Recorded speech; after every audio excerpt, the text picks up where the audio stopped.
Ay magandang umaga. Magandang hapon pala. Ito pong ating pag-usapan ay yung isang kalbo na kriminal na i-report ngayon na kalbo si Toto Tirador. Ang ating i-report ay si Arnie Teves na binansagan ko na quote-unquote demonyo, hayop sa galaw. Kahit wala na atang tatalo rito sa pasamaan ng ginagawa ng pagpatay ng tao. Maraming pumapatay pero hindi ka kahit si Digong Duterte hindi niya kaya 'tong ginawa ni Tevez. Kasi si Digong Duterte, mga pulis, wala naman siyang utos na sinasabi direkta na, "Oy, patay mo 'yan, patay mo 'yan." Pero ito, kahit na sa observation ko lang, wala pang trial, pwede pa natin tawaging innocent ito si Mr. Arnolfo Arnie Teves. Pero sa ngayon po, the way it looks ay pwede ko nang tawagin siya talagang siya nagpapatay niyang 7, 8, siyam palang pinatay kasama si Governor Roel Digamo. At matindi pa, wala pang nangyaring ganitong patayan na lulusubin mo sa bahay ng iba. At saka may mga gwardiya din sing na sarili si Gov Digamo. Isang pulis ata niya namatay doon nagbantay sa kanya.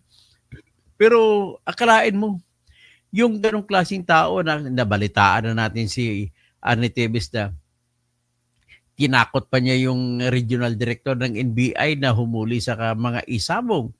Kahit sino, pinapaluhod niya. Maraming kwento na may pinapatay siya. Sobrang daming kwento. May mga kwento na siya patakbo ng STL sa Negros Oriental.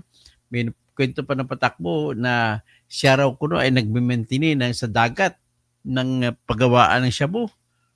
Tapos may connection din siya doon sa NPA. Bali kumbaga yung NPA kinukurap niya rin. Kumbaga ang dami ng mga nireklamo nung natunghayan natin sa Senate investigation na pinatawag ni Bato de la Rosa ay nakita natin, natunghayan natin ang daming lumabas na reklamo na either namatayan, na kung ano na pa mga ginawa sa kanila. Mga inagawa ng lupa, tinuturo lahat po si Ernie Teves. Ibig sabihin, pwede mo sabihin talagang wala na kasing sama ng demonyo ito si Arnolfo Teves kung talagang mapapatunayan yung lahat. Pero sa ngayon, nakikita natin ay hindi naman lalabas magreklamo yung mga taong yon kung hindi si Teves na si Arnolfo Teves ang ay kung wala siyang ginawang kasamaan nakagaya ng ganun. Pero just because nakikita naman natin wala namang ibang may kakayahan na upa, gagastos ka ng kalahating bilyon para kumuha ka ng mga killer, mga dati sundalo na sa mga special forces, mga magagaling mo yan, lulusubin mo yung bahay ng kalaban mo. At yung kwento pa na matagal na palang plano yan na gustong papatay si Ruel Digamo kasi hadlang si Ruel Digamo sa mga negosyo niya sa isabong, sa STL, kung ano pang negosyo. At siyempre, hadlang siya si Ruel Digamo kasi tinalo ni Ruel Digamo yung kapatid ni Arnie Teves na si Pride Henry Teves. Tinalo sa pagkagobernador. So, in other words, it was like a game of survival on the part of Arnolfo Teves. Na congressman nga naman siya. So, ang mag-ambisyon pa siya. Whereas kung isipin mo lang Julie, kung nagkasya na lang siya, sige, congress lang ako, hindi na ako makialam sa gobernador muna. Pwede naman kayo mag-usap-usap ng mga politiko dyan eh. Ganun naman ginagawa nyo eh. Yung dinastiya nyo, para paikutin yung batas laban sa dinastiya, mga ilang pamilya ay nag-usap-usap, sige, diyan ka sa gobernador, kami naman dito, sa congressman. Parang ganun, wala lang pinag-iba yun sa Mandaluyong. Nag-usap-usap ang Abalos tsaka Gonzales. O sa Gonzales, tuloy-tuloy pang kongres siya, sa kanya na yan. Ang mga mayor naman tsaka iba, kay Abalos naman, parang ganun po ang mga kalagayan sa ating politika sa Pilipinas. Hindi lamang sa kanila nangyayari yan. Nangyayari yan sa buong Pilipinas. Gaya na, hindi ko mawala sa akin sa isip kagad yung Misamis Occidental, pinangunguluhan niya ng mga dinastiya ng mga Uwaminal. Kung tawagin ni Marcolita o animal. Pinatira sila dyan sa kanilang mga kalakaran ng mga nanggiba pa ng bahay para kukunin ko na ibigay ko na sa mga mahirap. Anong klase mga proyekto niyan? Ay, sana makasuhan sila doon at hindi na maulit yan.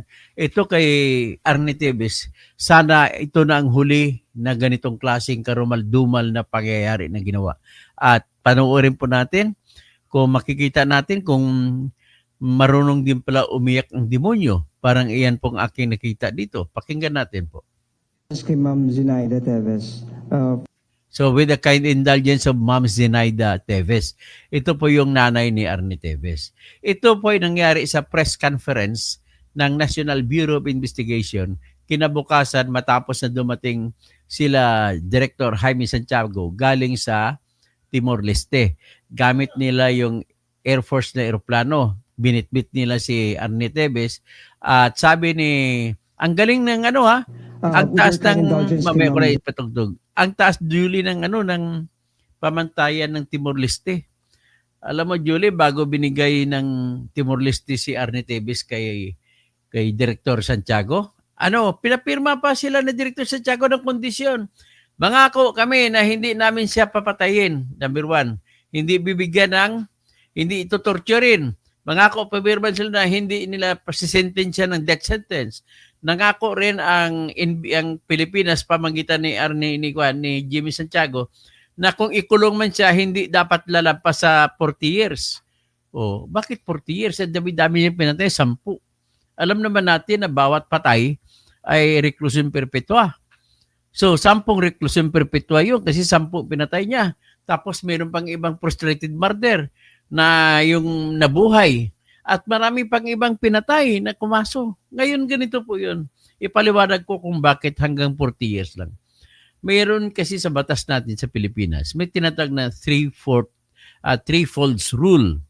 Kung 3 kasalanan mo, ipagsama-samahin ng kulong at kung mapagsama-sama kulong at kahit pa marami ka pang nasintensyahan, pagsamahin lahat-lahat, yung tao na nakulong na sunod-sunod na hindi pa lumabas, lahat ng krimen na pinataw sa kanya ay maximum hanggang 40 years lang ang ikukulong.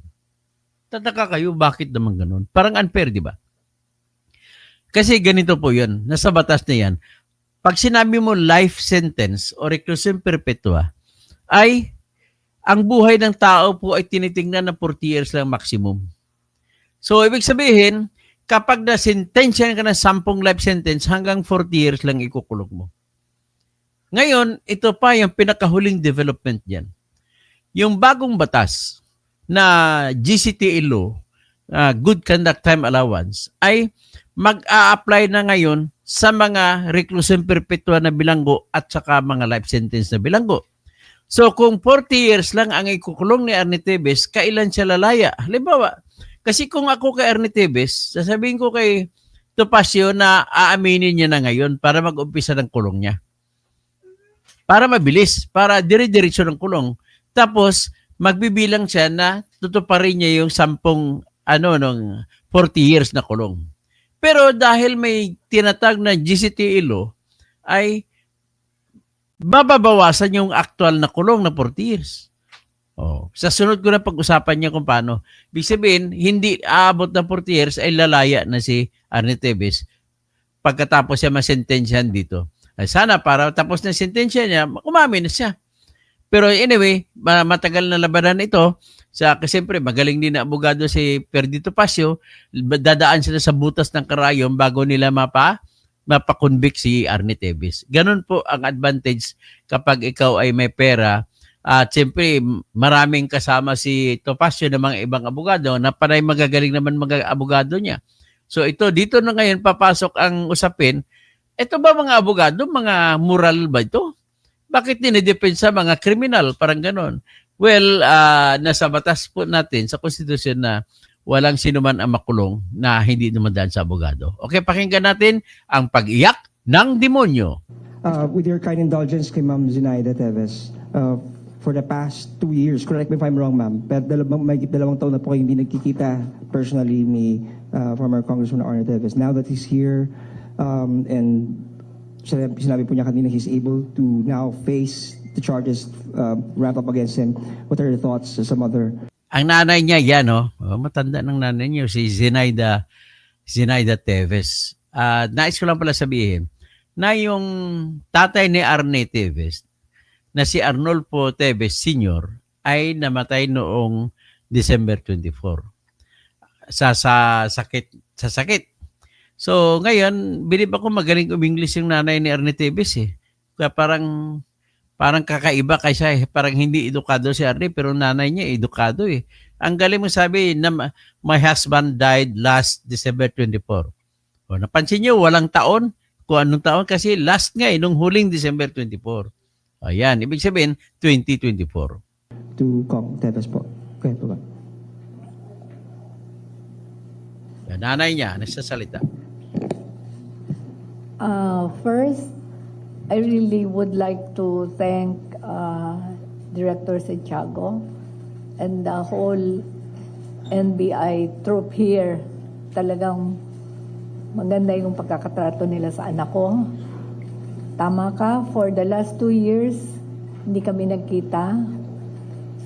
And hindi ko rin siya mapuntahan doon sa Timor-Leste because my husband was also in and out of the hospital. We were not able to go home to Negros the past 2 years until my husband passed away last December 24. Nagpapasalamat ako sa Diyos na after 2 years, nakita ko na, naakap ko na yung anak ko. And I would also like to thank the people who have been supporting us with their prayers. Thank you. Bilin niyo na lang po sa kanya, ma'am. Bilin niyo po. Bilin niyo po sa kanya. Ang bilin ko talaga sa kanya is parating manalangin. They will be done. Alam niya yun. Thank you very much po. Thank you, Madam. Oh, yan Good ha. morning po. Isa Cotoner from Bombo Radio Philippines. Kay Director na lang po. So, yan ang kita nyo ang pagka-human side. Ang may human side din pala ang quote-unquote demonyo. Alam mo, umiyak siya nung pisalita pa lang nanay niya. Tapos, pasalamat yung nanay niya. Sa wakas, nayakap niya na yung kanyang anak. Sobrang iyak ni Arne Teves. Sana naman ay lahat na nanonood dito, magbigay ng leksyon yan na mas maganda po, huwag po tayo magpadalos-dalos. Kung galit tayo, huwag tayo magdesisyon. Kasi po, lahat po ng palpak na desisyon ay nanggaling sa kung ikaw ay emotionally charged, kung ikaw ay galit. At marami ding maling desisyon na lumalabas kapag ikaw ay sobrang masaya. Kaya huwag po kayo magdesisyon ng bagay-bagay sa buhay ninyo. Lifetime decision nyo yan. Kung ikaw ay masaya, ikaw ay galit. Kaya nga yung iba nagdidesisyon doon sa mga road rage, kagaya nun sa Antipolo, kita mo yung bata na tatay, nagdesisyon, pinatay niya yung mga bumugbog sa kanya. So, yan ang wala sana siyang problema. Biro mo, a successful businessman, magaling magnegosyo, may sasakyan, Montero, bigyan niya ng magandang kinabukasan ng kanyang anak. But then, how can that be now na napatay niya na yung ang tatay nung isang bata wala ring kwenta, nagdesisyon ding galit dahil kuno daw siya parang ano tawag niyan? Yung nagalit man lang gano'n ng sasakyan. So, big sabihin, itong leksyon sa aral sa ating buhay ay ganito, Mr. Arne Teves, if you don't mind, magsiset ka ng example sa lahat ng politiko. Challenge ko sa iyo, Arnolfo Teves. Aminin mo, number 1. Number 2, kung may pera ka man dyan, lahat-lahat ng pera mo, i-donate mo sa ipatayo ng bahay sa lahat ng mga mahihirap bilang parusa sa iyo. Bilang parusa sa iyo ng Panginoon. Maybe kulang pa yan pambayad sa mga ginawa mong kasalanan sa mundo. Kasi ang alam, base sa mga reports, hindi lamang po yung mga digabo masakir ang napatay mo, kundi marami pang ibang nagreklamo na nakuna ng lupa ng mga Teves. pati yung mga sugar mill ninyo, ay marami kayong inagaw na lupa dyan para maitayo nyo yung sugar mill ninyo. Kaya that's the best siguro. Bumalik kayo, huwag muna kayo pumasok sa politiko. Sabihin mo kay Arne, pati mga ibang mga kamag-anak nyo na Tebes, huwag kayong bumalik sa politiko. At magnegosyo na lang kayo at mula ngayon, baliktarin ninyo ang inyong ugali. Ang inyong ugali po ay referring to bibigyan nyo ng magandang treatment, the best treatment ang inyong mga empleyado dyan sa sugar mill ninyo. At saka huwag na kayo sumali sa mga isabong kung ano-ano pang ibang mga STL. Maybe that's a sacrifice. That's the only way na ang konsensya ninyo malilinis. Ang dami po kayong pinatay po. Actually, ganun din ang guilty. Naghahabol, naghahanap lang iba pang ebidensya. Kasama din dyan si Pride Henry Tevez. So ngayon, that's the only way. No? Lilinisin yung pangalan Tevez. Mga old rich pa naman kayo dyan sa kwan. Mga old rich kayo ng pamilya dyan sa Negros Oriental. At hindi magiging Negros Oriental ang Negros Oriental kung wala yung pamilya Tevez dyan. Okay? So, yan lang hanggang dyan lang po lamang at pinakita ko lamang sa inyo kung paano umiyak ang quote-unquote demonyo. Magandang umaga po, hapon po kay Bing Litorha Cruz. Engineer Toto, sana isunod na si Bantag. O sa sunod na natin ipanawagan si Bantag. Gregorio Babaran, si Tevez ay isang tao na nag-asal demonyo pero may demonyo na nagbabalat kayong tao. Bango, body, yan ni Bungo, Bato, Digong, Pulong, Mans, at Michael Yang. Ganun ba? Hindi natin alam yan. So, PEC 0925. Good for Tevez mom. She can still hug her son. Many people only have photographs and materials. Yun, yung mga namatay sa war on drugs ay litrato na lang ang kanilang mayayakap. So, PEC 0925. Good afternoon, Atty. Engineer Toto. Mango, wale ka Toto. Kinantsawan mo pa ang Philippine government noong na-delay si Tevez sa Timor-Leste. Siyempre, kinantsawan ko kasi hindi maayos ang pagkakuan. Pero at least, ang gumawa na rin ng paraan yung Timor-Leste. Okay?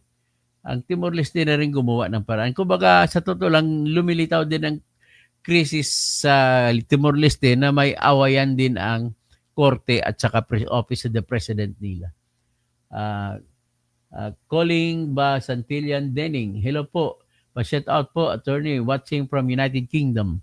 So, Bing Litorha Cruz, di bagay si Kito Pasio ang umiyak. Kito Pasio pa nakita mo. Hindi naman si Kito Pasio ang pinag-usapan dito. Bernard Shaw, ngayong PNP chief ni si Torre, maghinay-hinay ng mga pro-Duterte. Ay hindi, bakit maghinay-hinay kayo? Bakit ano ba kasalanan ng mga DDS? Ay, mas lalo nga silang masigasig niyan. Alam mo Bernard, huwag kang magsabi na gano'n, natatakot kayo sa pulis. Hindi, basta gumagawa kayo ng maayos, walang problema at karapatan mo magprotesta. Ha? Nais ko lang masabihin dyan, karapatan ninyo magprotesta. Si Naida King, matanda na siya pagdating ng 40 years. Oh, talaga matanda na siya.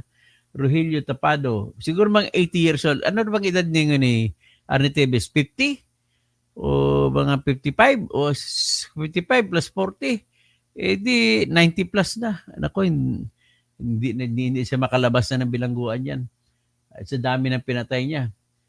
Di niya gayahin si speaker na sa probinsya namin. Bilhin mo na lang kasi kalaban mo. Total, marami naman siya pera. Dinaan pa niya kami sa dahas. Ganoon ba? O, si speaker ba? Ganoon ba namimili ng lupa? Pero persahan ang pagbili ng lupa sa presyo na gusto niya. Ay nako, yung mga politiko talaga natin, no? Kahit saan pare-pareho lang sila muka. Pastor Rodi Rabi, Gregorio Babaran, madagdagan na naman ang kayamanan ni Atty. Topacio. Hayaan mo na si Atty. Topacio, hanap buhay ng abogado yan. Printing services, isa na naman nalunod sa pera at kapangyarihan. Nalunod ka sa pera at kapangyarihan nito. Galing po Santillan Denning, pa-shout out po Atty. Toto. Umiyak si Topacio, paano siya iiyak? Si Topacio hindi umiyak. Paano iyak yung dami ng pera? Kunwari lang yun, pero malaking bayad sa kanya ni Arnie Tevez. Siya ang tagapagtanggol ng mga may kasalanan. Pasensya na. Iba pong abogado. Pasensya na po ang abogado. Wala pong sino mang masintensyahan kung walang abogado. Kaya obligado rin siya mag-abogado. Kasi kung aalis ito Pasio, mapipilitan, public attorney's office din magdepensa kay Arnie Tevez. So hanggang niya lang tayo. Magandang hapon po sa inyong lahat.